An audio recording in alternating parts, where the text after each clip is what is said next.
Sports girl. आज university में उसका चौथा दिन था। वो ग्राउंड में एक तरफ घास पर बैठी थी, साथ ही फलक और हरीबा भी बैठी थी। तीनों तो खूबसूरत बैठी थी। आज अलीसे ने सब रंग से तन किया था। आसमान पर बादलों ने अहाता किए रखा था। उसे मौसम से लुफ्तंदोज होने के लिए यूनी के काफ़ी लोग ग्राउंड में मौजूद थे। सामने ही एक ग्रुप बास्केटबॉल खेल रहा था। शोर की आवाज़ें साफ सुनाई दे रही थी। इनका बस चले तो पूरी यूनी को सर पर उठा ले, इतना शोर। बिगड़े अमीर साधे। अली से उनमें से एक शख्स को देखते हुए होले से कहा, वही जो सबसे ज़्यादा जोश से खेल रहा था, वही जो उसके लिए अनजान था। अहमद अलीसे की मौजूदगी से बेखबर था। इन 3-4 दिनों में दोनों का राह चलते सामना हो जाता। अलीसे तो ऐसे मुंह मोड़ लेती जैसे कोई इंसान अपने रिश्तेदारों को देखकर रास्ता बदल लेता हो। अहमद भी कोई मसम्मत न करता। अब भी इत्फाकन वो उसके आसपास से खेल रहा था। यहाँ अलीसे इत्फाकन बास्केटबॉल एरिया के पास बैठी थी। लेकिन क्या तुमको लगता है कि इस दुनिया में इत्फाक होते हैं, जबकि हर चीज़ पहले से ही मकतूब है? अलीसे ने ज़रा की ज़रा नज़र उसको देखा, फिर वापस किताब पर झुक गई। बास्केटबॉल अहमद के हाथ में था। वो दाएं हाथ से उसे ऊपर नीचे उछाल रहा था। नजरें मद्दे मुकाबिल पर जमी थी। वो ग्राउंड में यहाँ से वहाँ बॉल भगाता हुआ बास्केट में गोल करने लगा, जब अचानक से सामने वाले ने उछलकर बॉल को हाथ से बैकवर्ड धक्का दिया। अहमद ने बॉल की सेध में देखा। वो उसके सर के ऊपर से होती हुई उस जानिब गई जहाँ अलीसे बैठी थी। अलीसे मूव। उसे दोनों हाथों को चेहरे के करीब करते हुए उसे पुकारा। उसकी आवाज़ पर अलीसे ने सर उठाया और अपनी जानिब आती बॉल को देखा, और मिनट के 1000वें हिस्से में उसे अपनी गर्दन दाएं जानिब ढलकाई और उसी फुर्ती से दोनों हाथों से बास्केटबॉल को कैच कर लिया। सब इतनी जल्दी हुआ कि कुछ सोचने का भी वक्त न मिला। अलीसे के चेहरे पर फातहाना मुस्कुराहट थी, और अहमद की तरफ देखो तो उससे आंखें सख्ती से मीच ली थीं। वो अलीसे के सर पर बॉल लगते नहीं देख सकता था, और जब उसने आंखें खोलीं तो सामने का मंजर बिल्कुल ही अलग था। ना अलीसे के सर पर बॉल लगी, ना वो चीखी, ना चिल्लाई, ना उसे कोसा, बल्कि वो तो मुस्कुरा रही थी। और बॉल कहाँ थी? नज़र उसके हाथ की जानिब गई तो देखा बॉल उससे कैच कर ली थी। सुकून का सांस उसके अंदर से निकला। स्पोर्ट्स गर्ल है, मैं तो बिलावजह इसे अनाड़ी समझता रहा। अहमद बॉल लेने के लिए उसके करीब आया। अली से भी उठ खड़ी हुई और उसकी तरफ गई। बॉल उससे दोनों हाथों में एक अंदाज से पकड़ रखी थी। धूप के बायस वो आंखें चुंधियाकर उसे देख रही थी। फातिहाना मुस्कुराहट अब भी चेहरे पर सजी थी।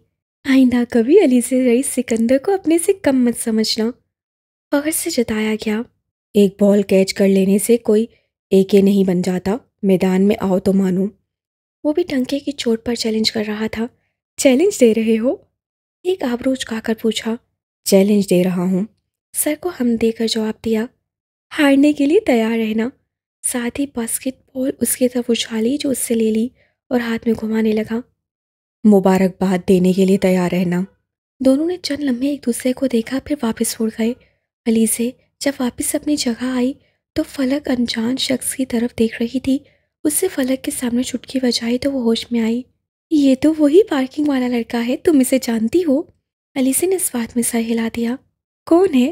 अलीसे मुस्कुराई, एक नज़र उस अनजान शख्स पर डाली। मिस्टर इडियट, फलाइती तोता। अब दोनों एक दूसरे के सामने खड़े थे। सिर्फ वो दोनों खेलने वाले थे। बास्केटबॉल दरमियान में साधारण के हाथों में था। उससे 1 2 3 बोला और बॉल हवा में उछाल दी, जिसे अहमद ने थाम ली। कभी बॉल उसके हाथ आ जाती तो कभी अलीसे के। करते कराते बॉल अहमद के हाथ आई और उसे बॉल भगाता होप तक लाया, जब अचानक अलीसे ने फुर्ती से बॉल उचक ली। लेकिन सामने वाला भी अहमद खानज़ादा था। इससे पहले कि वो बॉल हुप में जाता, उससे हवा में बुलंद होकर बॉल हुप से परे धकेल दिया। तमाशाई 2 ग्रोहों में बट चुके थे, एक अहमद की तरफ, दूसरा अलीसे की तरफ। कुछ देर बाद मंजर कुछ यूँ था कि बॉल अहमद के हाथ में आ चुकी थी। अलीसे ने बड़ी चालाकी से अहमद को नज़रों का धोखा देकर गोल कर दिया। मद्दे मुकाबिल कोई और होता तो अभी तक अहमद उसे हरा चुका होता, लेकिन इस दफ़ा सामने अलीसे थी। वो खासा इम्प्रेस हुआ था। अगला गोल भी अलीसे ने किया। अहमद के पास से गुजरते हुए उससे आहिस्ता से लब हिलाए। Told you. साथ ही फातहाना मुस्कुराहट। कुछ वक्त बाद के अपने अख्ताम की जानिब था। 4-4 पॉइंट्स दोनों के थे। इस दफ़ा बॉल अलीसे के हाथ में था। जैसे ही उससे गोल करने के लिए बास्केटबॉल होप की तरफ उछाला। किसी ने चीते किसी तेजी के साथ हवा में बुलंद होकर बॉल पकड़ी और होप की मेंटल को पकड़कर हवा में ही बुलंद हुए बाल उस होप में डाल दी, फिर छलांग लगा दी। अलीसे दम बखूद रह गई। ये सब इतना जल्दी हुआ था कि उसे समझने में वक्त लगा। अहमद अलीसे के पीछे था। ये मंजर देखकर सामने आया। सामने एक नौजवान लड़का खड़ा था। उसे गोल्डन ब्राउन बाल थे, दाढ़ी सिर्फ थोड़ी पर थी, बिल्ली आंखों वाला। वो स्पोर्ट्स ड्रेस में मलबूस था। तुम ऐसे मैच के बीच में नहीं आ सकते। अलीसे को उसकी इस हरकत पर गुस्सा आया था। वो जीतने वाली थी। तुम रुको, मैं बात करता हूँ। अहमद पीछे से चलता हुआ आगे आया। वो शायद उसे जानता था। मैं बात कर सकती हूँ। अलीसे ने उसे आंखें दिखाईं। प्लीज, बात बिगड़ जाएगी, तुम जाओ। उससे आहिस्ता से कहा। तुम्हें प्रॉब्लम क्या है आखिर? मैं बात आह तुम दोनों टॉम एंड जेरी की तरह लड़ना बंद करोगे? हमसा ने दोनों को एक साथ मुहातिब किया। उससे अमेरिकी तर्ज की अंग्रेजी में उन्हें अपनी तरफ मुतवज्जा किया। ओह, वलायती तोता। अलीसे ने दिल में कहा। तुम दोनों बच्चों वाला मैच खेल रहे थे, मुझे मज़ा नहीं आया तो तुम दोनों का खेल खराब कर दिया। चलो सही वाला खेल खेलते हैं। उससे दोनों हाथों की उंगलियों को आपस में जकड़कर स्ट्रेच किया। एक दो उंगलियों से पटाखा निकला। हमें तुम्हारे साथ नहीं खेलना। अहमद ने बेहद जब्त से उसे कहा। इतनी जल्दी हार मान गए कि एक मैच मेरे साथ भी खेल लो ना। तुम्हारे साथ मैच खेलकर मैं अपना वक्त बर्बाद नहीं कर सकता। अहमद ने दोबारा कहा। पेट दिखाकर भाग जाने वाले कायर होते हैं मैडम। अलीसे वहां से जाने लगी जब हमसा की आवाज़ पर मुड़ी। तुम लोगों को चैलेंज देना कितना अच्छा लगता है, नहीं? अलीसे सीने पर बाजू लपेट कर आगे आई। सब लोग ये मंजर देख रहे थे। बात मत बदलो, बताओ मेरे साथ भी एक मैच खेलोगे तुम दोनों? उससे दोनों की तरफ देखकर पूछा। अब वो उर्दू में बोल रहा था। हाँ। नहीं। अलीसे ने हाँ में जबकि अहमद ने ना में जवाब दिया था। दोनों ने एक दूसरे को देखा। नो। अहमद ने जोर देकर अलीसे को कहा। यस। उससे भी उसी अंदाज में जवाब दिया। अहमद मुठ्ठियां भींच कर रह गया। ठीक है, लेकिन तुम मेरी टीम में रहोगी। किस खुशी में? देखो। वो अपनी आवाज़ ऊंची नहीं करना चाहता था, इसे सबसे कह रहा था। ये कोई आम लड़का नहीं है, एक नंबर का बदमाश है। कब क्या कर दे इसे खुद नहीं मालूम होता। इसलिए तुम मेरी टीम में रहोगी। मुझे इसे हैंडल करना आता है। उसने इस मजबूत लहजे में कहा था कि अलीसे को मानना पड़ा। ये आखिरी बार है, इसके बाद मेरे साय से भी दूर रहना। उससे उंगली दिखाकर तनबिया की। ये आखिरी बार ही है, इसके बाद तुम इसका कोई चैलेंज एक्सेप्ट नहीं करोगी। इसे तो आदत है चैलेंज देकर जानबूझकर हरवाने की। तुम वाकई वो हो।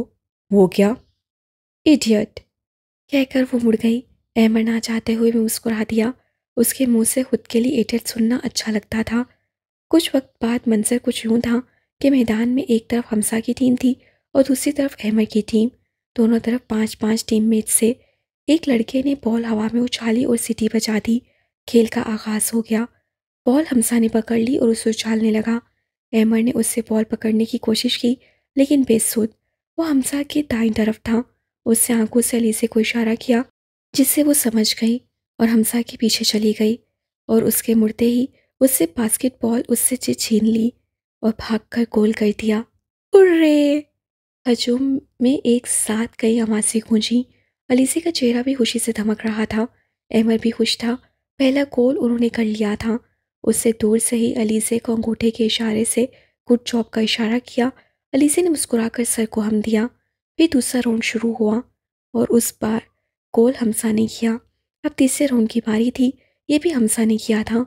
चौथे राउंड में अलीसे बहुत इसरार करके हमसा के मुकाबले आ गई थी। अहमद को डर था कि वो इस बात का फ़ायदा न उठा ले कि उसलिए वो अलीसे के करीब करीब ही था। अलीसे बॉल को उछालती हुई गोल के करीब गई। हमसा ने फुर्ती से उसके हाथ से छीनी और उचक कर ले गया। अलीसे ने बेबसी से आंखें मीच लीं। अहमद ने उसे हाथ से इशारा किया कि गुस्सा रखे, अभी राउंड ख़त्म नहीं हुआ।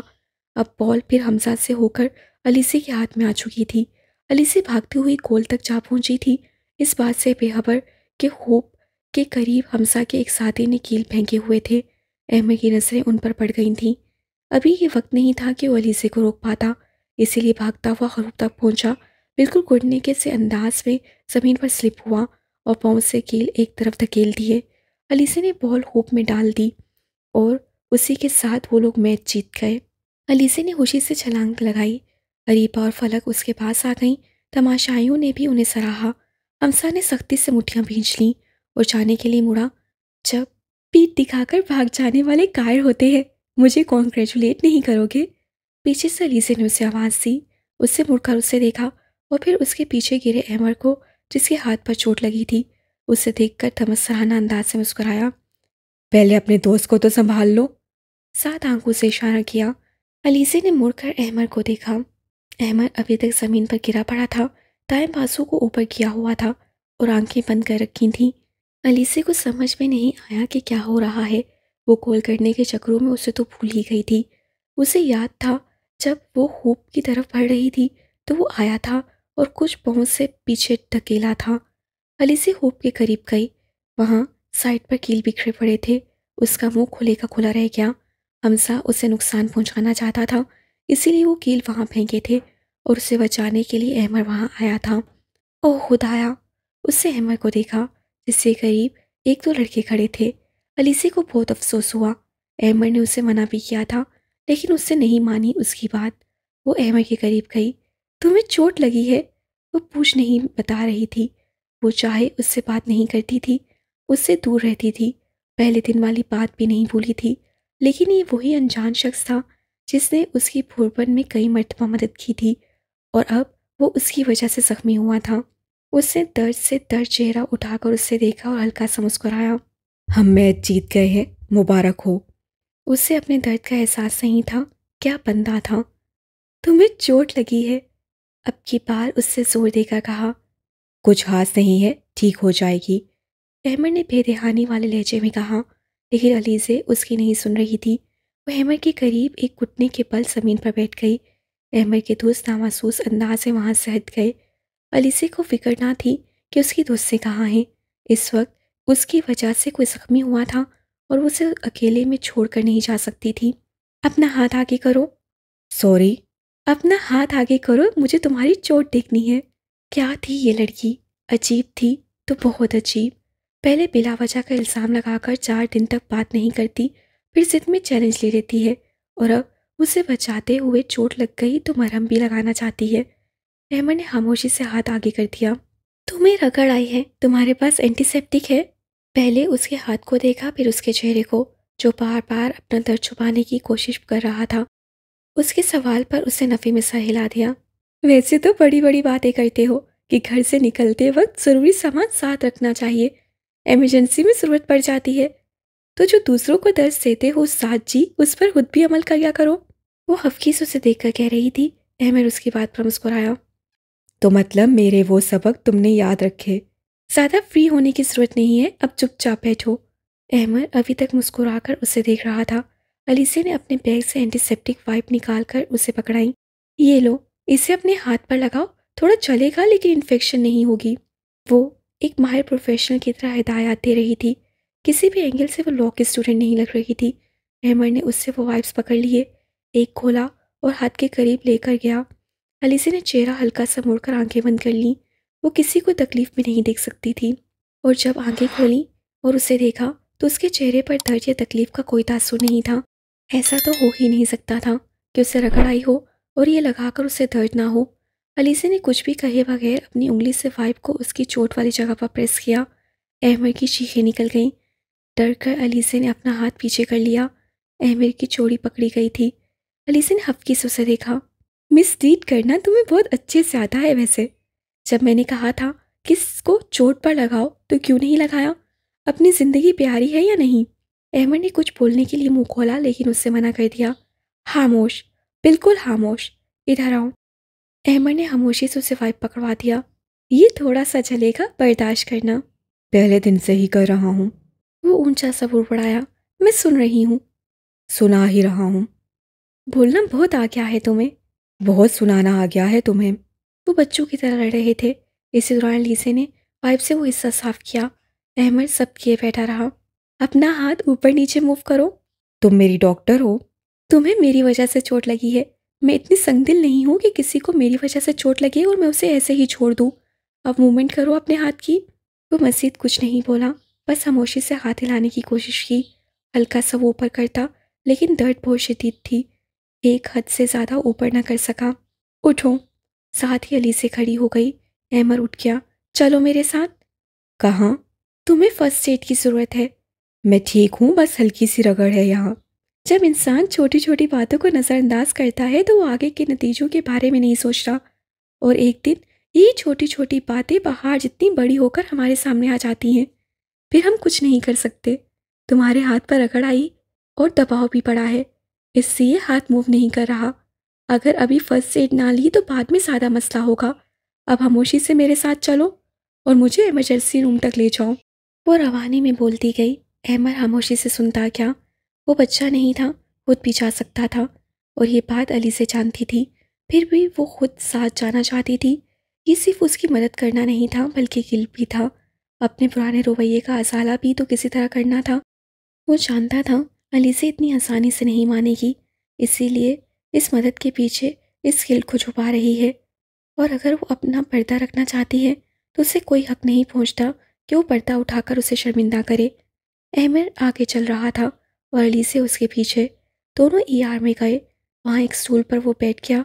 वहाँ मौजूद स्टाफ में से एक ने अहमर के हाथ को देखा और ऊपर नीचे हिलाया, जिससे अहमर को तकलीफ हुई। फिर उससे मरहम लगाकर पट्टी उसके हाथ पर लपेटनी शुरू की। ये पट्टी बहुत ढीली है, आप इसे थोड़ा टाइट बांध दें, वरना अंदर तक गर्माइश नहीं पहुँचेगी और जल्दी आराम नहीं आएगा। अलीज़ा ने उस स्टाफ मेंबर से कहा। उसने उसकी हिदायत के मुताबिक वैसा ही किया। फिर वो चला गया। अब वहाँ वो दोनों थे और खामोशी। I am sorry. अलीसे की आवाज़ से उस खामोशी को तोड़ा। उससे वो कील मुझे ज़ख्मी करने के लिए बिछाए थे और चोट तुम्हें लग गई। असल बात ये नहीं है जिसके लिए तुम सॉरी बोल रही हो। और अलीसे कैसे भूल सकती थी कि वो बातों के पीछे छुपे सच उसके चेहरे से पढ़ लेता था। मैंने तुम्हारी बात नहीं मानी और चैलेंज ले लिया, इसीलिए सब हुआ। I am sorry. उसका पूरा ग्रुप यूनी में बदमाशी के लिए मशहूर है। उसे किसी का भी डर नहीं है और ऐसे ही लोगों को हर्ट करता है क्योंकि उसे मज़ा आता है। मैं उसकी आदत से वाकिफ़ था, इसलिए मना किया था, लेकिन आपको अपनी अना और ज़िद ज़्यादा अजीज़ थी। वो बात तो ठीक कर रहा था। इस पट्टी को उतारना नहीं, घर जाकर नीम गर्म दूध में हल्दी मिलाकर पी लेना। दर्द का जल्दी आराम आ जाएगा, और कोशिश करना कि हाथ कम से कम मूव करो। एक हफ्ते में आराम आ जाएगा इंशाल्लाह। अब मैं चलती हूँ। वेट, जब तुम पहले दिन आई थी तो मैंने तुमसे सख्ती से बात की थी, उसके लिए आई एम सॉरी। और तुम्हें बेसमेंट में मैंने लॉक नहीं किया था, जानती हूँ, मुझे पता चल गया था। कैसे? ईशा ने बताया था। अहमर ने इस बात में सर हिलाया। एक सवाल पूछ सकता हूँ? हाँ। तुम इस यूनी में कैसे? मैंने लॉ में एडमिशन लिया है। ओह। उसे लगा था वो मेडिकल की स्टूडेंट होगी। तुम? Business and management second year है, सो इस लिहाज से मैं तुम्हारा सीनियर हुआ, और इस सीनियर की तरफ से वो खड़ा हुआ। Welcome to university miss Alizeh. Alizeh ने मुस्कुराते हुए थैंक यू बोला और वहाँ से चली गई। गहरी मुस्कुराहट। रात के 8 बज रहे थे। अहमर अपने कमरे में था। वो थोड़ी देर पहले जिम से वापस आया था। अब वो खाना खाने जा रहा था। बाजू पर गर्म पट्टी अभी तक बंधी थी। इस पट्टी की वजह से काफ़ी हद तक अफाका हुआ था। जब वो नीचे उतरा तो डाइनिंग टेबल पर अम्मी और अब्बू बैठे थे और वो भी एक कुर्सी पर बैठ गया। तुम्हारे बाजू पर क्या हुआ है?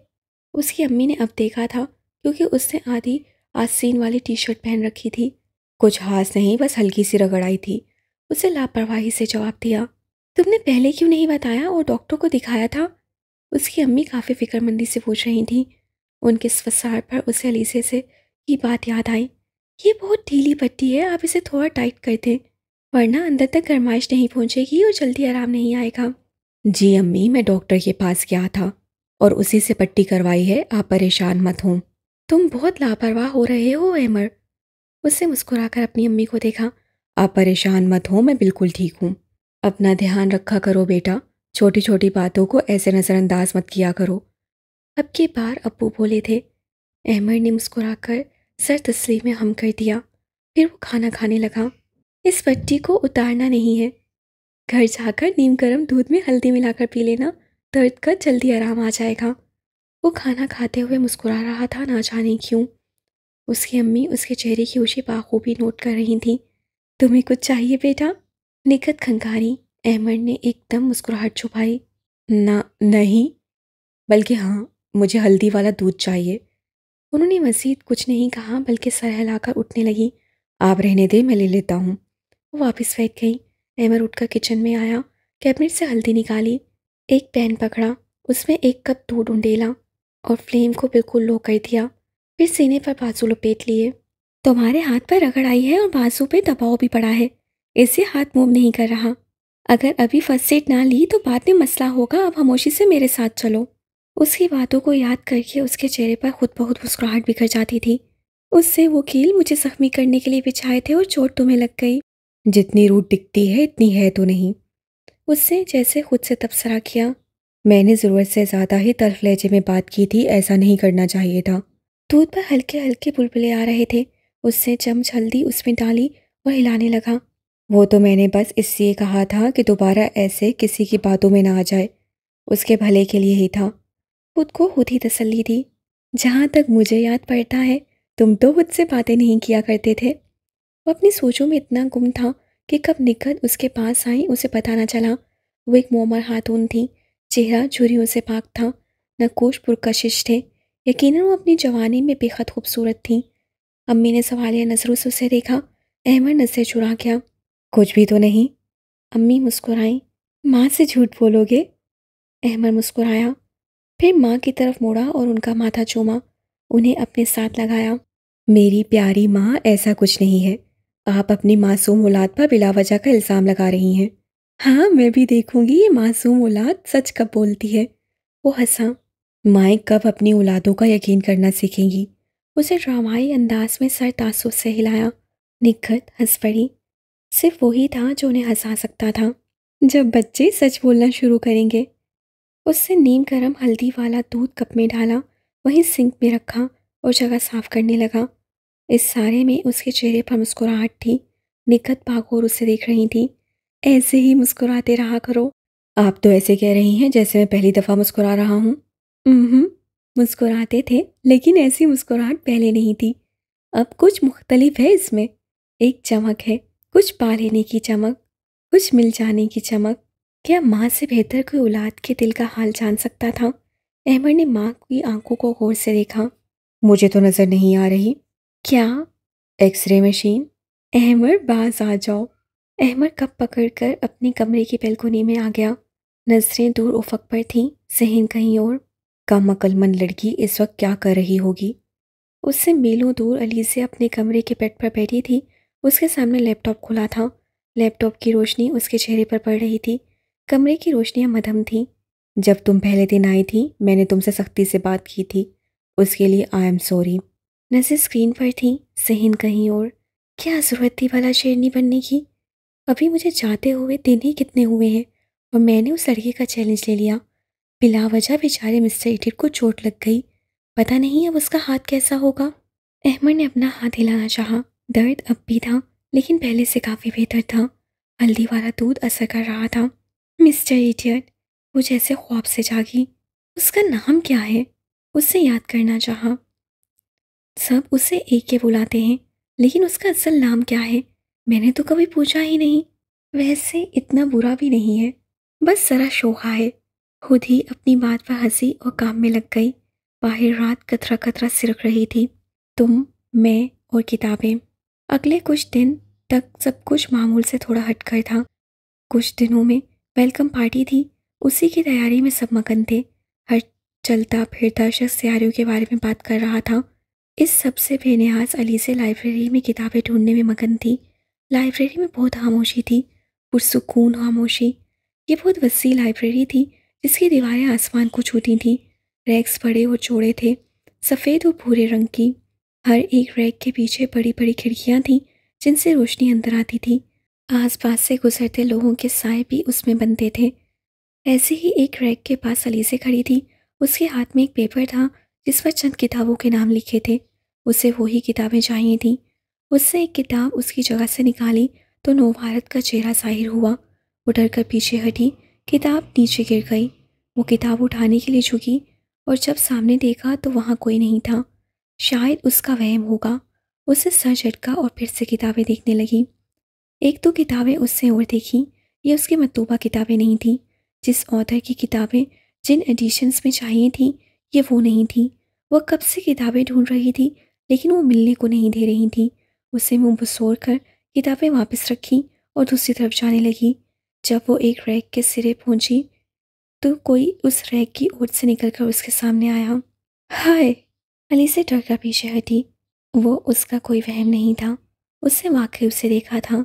ये शख्स, ये हमेशा ऐसे सामने आकर डरा क्यों देता था?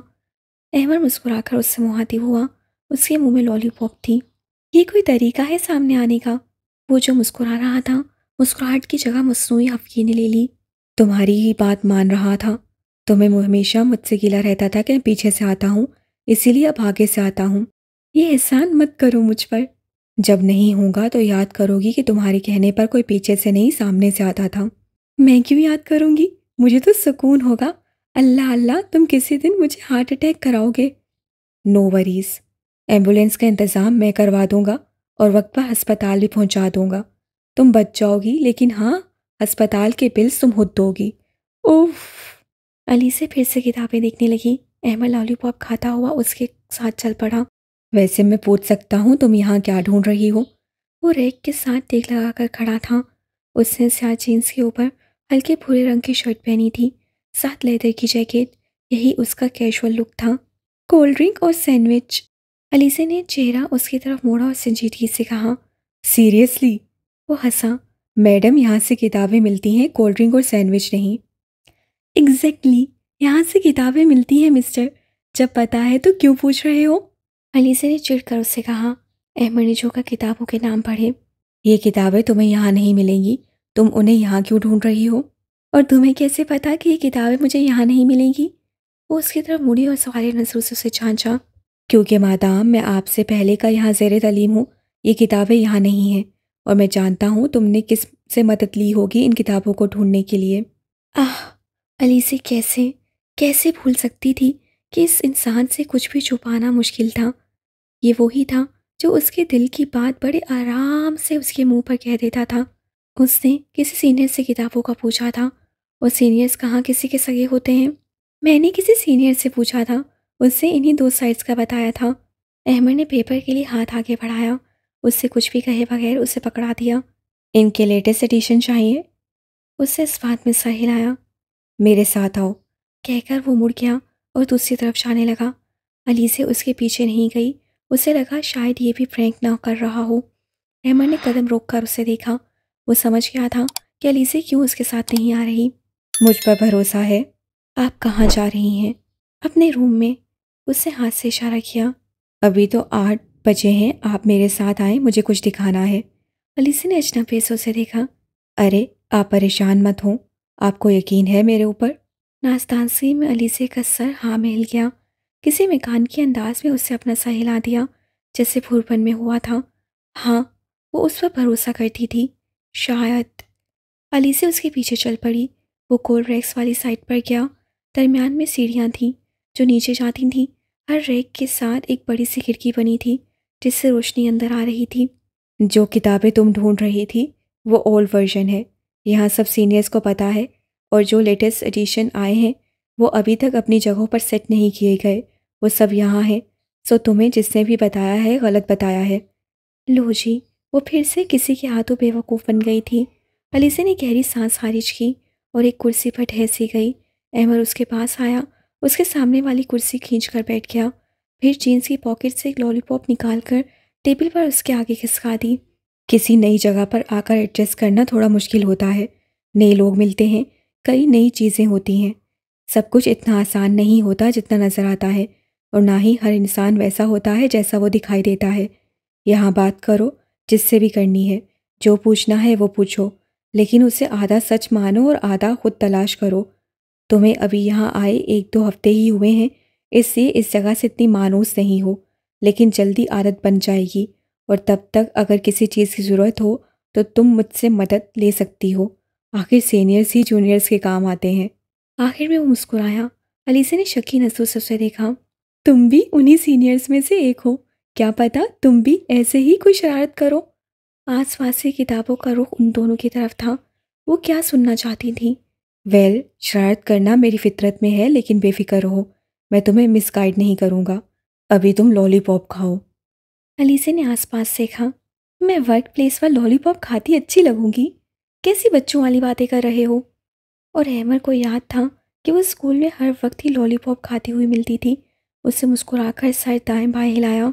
बचपना तो हर इंसान में होता है और उम्र के हर हिस्से में होता है। जिस इंसान के अंदर का बच्चा अगर जिंदा है मतलब वो ज़िंदगी इंजॉय कर रहा है। और ये लॉलीपॉप ये तो माइंड रिलैक्स करता है। इसे चबाते वक्त आप अच्छा सोच सकते हैं, नए आइडियाज़ आते हैं, स्ट्रेस रिलीवर है। मुझे जब भी कोई काम हो तो मैं एक लॉलीपॉप मुंह में डाल लेता हूँ और अपना काम करता हूँ।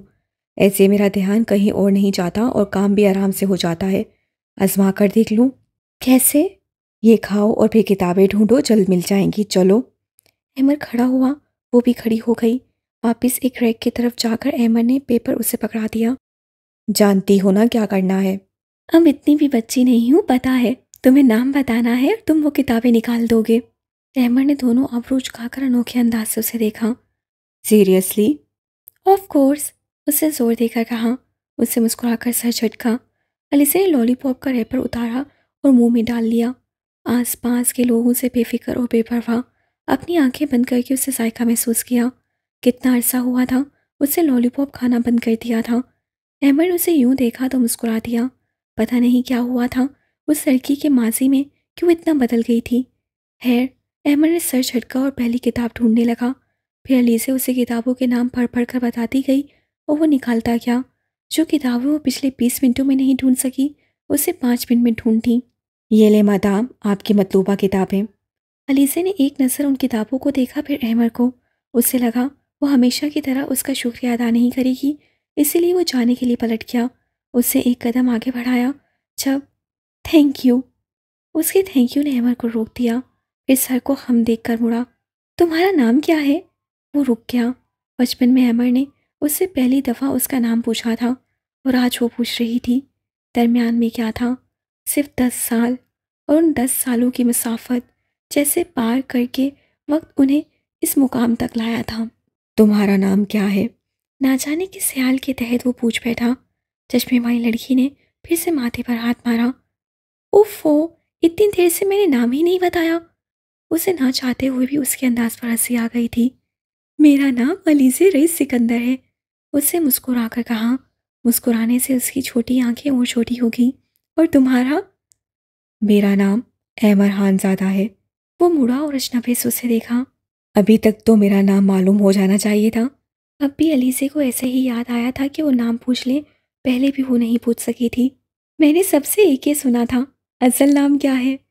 उसकी बात पर अहमर मुस्कुरा दिया। काल का खड़ा वास्या हुआ। चंद लम्हे वो उसे देखता रहा, फिर बोला, मेरा नाम। वक्फा दिया। अहमर है, अहमर खानज़ादा। नाम बताकर वो खामोश हो गया। शायद अब अलीसे को कुछ याद आ जाए। शायद, शायद। अलीसे ने सिर्फ सर हिलाया, यानी नहीं। वो मुड़ गया। किताबों ने भी अपना रुख मोड़ लिया। थोड़ी देर बाद वो दोनों भी हॉल में तैयारियां कर रहे थे। अलीसे अरीबा फलक के साथ थी और अहमद अपने दोस्तों के साथ। वो लोग कुछ शुगल मेला लगाकर काम कर रहे थे। उनके बरक्स अलीसे वगैरह बस काम कर रहे थे। फलक कोई बात बता रही थी और अलीसे और रीबा उस पर हंस रही थीं। कुछ देर बाद अनाउंसमेंट हुई और सब काम छोड़कर स्टेज के पास आ गए। डायरेक्टर सबको वेलकम पार्टी के मुतालिक हिदायत दे रहे थे। यार, मैं क्या पहनूंगी वेलकम पर? मेरे पास तो कोई ढंग का जोड़ा भी नहीं है, कहने वाली फलक थी। अब वो लोग ग्राउंड में थे। तुम कुछ भी पहन लो, लगोगी तो वैसी ही जैसी हो। वैसी से क्या मतलब है? नक चिड़े। दोनों हंस पड़ी। अलीज़े, तुम बताओ, अरीबा ने पूछा। मेरे पास एक ड्रेस है, वही पहनूंगी। तुम दोनों प्लीज़ मेरे साथ शॉपिंग पर चलो ना, मुझे भी कुछ लेना है। अच्छा अच्छा, रो मत, चलेंगे हम, लेकिन लंच तुम्हारी तरफ से होगा। मुझ मासूम पर इतना जुल्म। मासूम नहीं, शैतान बोलो। वो दूर जा रहे थे, उनकी आवाज़ें मदम होती जा रही थीं। सब खूबसूरत था और खूबसूरती तो महज नज़रों का धोखा है।